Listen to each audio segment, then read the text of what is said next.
साथियों, मैं यहाँ कोई भाषण देने नहीं आया हूँ और ना ही कोई पद प्रतिष्ठा के लिए आया हूँ। मैं सिर्फ राहुल भाई के लिए आया हूँ और आदिवासी समाज का बेटा हूँ। इसलिए इस नाते मेरा फर्ज बनता है कि कलेक्टर और एसपी को उसकी ड्यूटी याद देना चाहिए। ये हमारा दायित्व बनता है, क्योंकि इस आजाद भारत में हमारे 47 सीट आरक्षित होने के बाद में हमारे जो नेता हमारे बीच में बैठे हैं, उसके बाद में भी हमारे आदिवासी अधिकारी कर्मचारियों के साथ में ये अन्याय हो रहा है। देख रहे हो आप लोग। अगर हम जागरूक नहीं हुए तो ये खुलेआम संविधान की धज्जियां जला रहे हैं। यही होता है संविधान को जलाना, क्योंकि कानून में होने के बाद में भी कानून के रखवालों के साथ में अन्याय होना इस देश के लिए सबसे दुर्भाग्य की बात है। और वहां पर जहां पर अनुसूचित एरिया है, आपने रोड पे देखा होगा कि ग्रामीण क्षेत्र धीरे चलिए, साला तुम ये भूल गए क्या कि आदिवासी क्षेत्र 5वें अनुसूचित क्षेत्र है।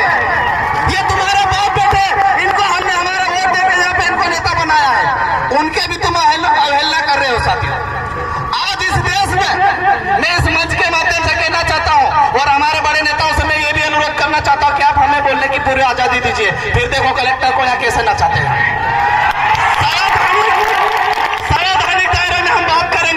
आज इन्होंने सिर्फ राहुल भाई का अपमान नहीं किया है, आर्टिकल 19 के तहत इस क्षेत्र में जितने भी निवासरत आदिवासी अधिकारी कर्मचारी नेता सभी का इन्होंने अपमान किया है।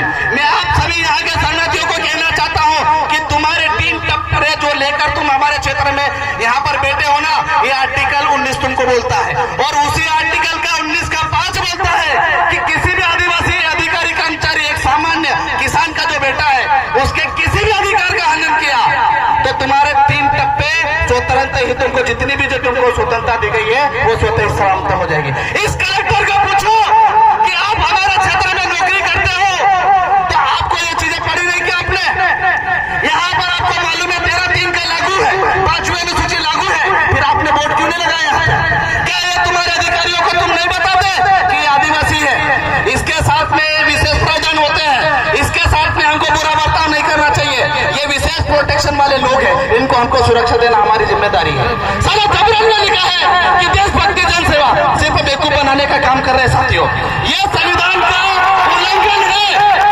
जिला के इसलिए बोल रहा हूँ साथियों, क्योंकि समाज बेहरा हो चुका है, समाज के नेता बेहरा हो चुके हैं। अपने राइट के प्रति हमको लड़ना पड़ेगा। साथियों, आज हमने आपको हमारा तन मन धन, हमारा जमीन, हमारा वोट सब कुछ दिया, फिर भी हमारे भाई को मारा जा रहा है, हमारी जमीन को लूटा जा रहा है। क्यों?